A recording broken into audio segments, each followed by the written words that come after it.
Team ইন্ডিয়ার নেতৃত্বে শুভমন গিল আগামী মাসে ভারতের জিম্বাবুয়ে সফর।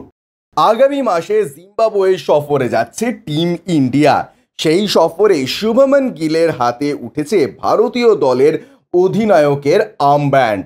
6 জুলাই থেকে হারারেতে শুরু হচ্ছে 5 ম্যাচের টি-20 সিরিজ ইন্ডিয়া এবং জিম্বাবুয়ে। আজ সোমবার জিম্বাবুয়ের সফরের জন্য 15 জনের ভারতীয় দল ঘোষিত হলো। অপেক্ষাকৃত তরুণ দল নিয়ে জিম্বাবুয়ে সফরে যাচ্ছে ভারতীয় দল। একটি সর্বভারতীয় সংবাদ মাধ্যমের খবর অনুযায়ী গিলের ওপরে নেতৃত্বের দায়িত্ব দেওয়ার কারণ হলো জিম্বাবুয়ে সফরে যেতে চায়নি হার্দিক পান্ডিয়া ও সূর্যকুমার যাদব। এই দুজন সিনিয়র ক্রিকেটার ছাড়াও বিরাট কোহলি, রোহিত শর্মা, রবীন্দ্র জাদেজা, জসপ্রীত বুমরা বিশ্রাম নেবেন বিশ্বকাপের পরে।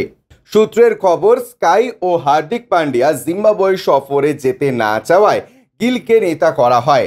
আইপিএল এর নেতৃত্বে দিতে দেখা গেছে শুভমন গিলকে। এবার তরুণ ভারতীয় দলকেও নেতৃত্ব দিতে চলেছেন তিনি। জিম্বাবুয়ে সফরে ভারতীয় দলের কোচ হিসাবে যেতে পারেন VS লক্ষ্মণ। অতীতে রাহুল দ্রাবিড় দলের সঙ্গে যেতে না পারলে VS লক্ষ্মণই কোচ হিসেবে গিয়েছিলেন। এবারেও তাই হতে চলেছে বলে খবর।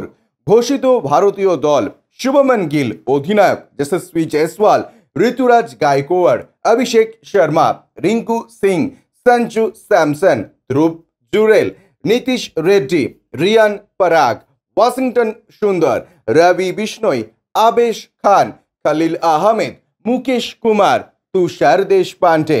Bureau report, UJ news.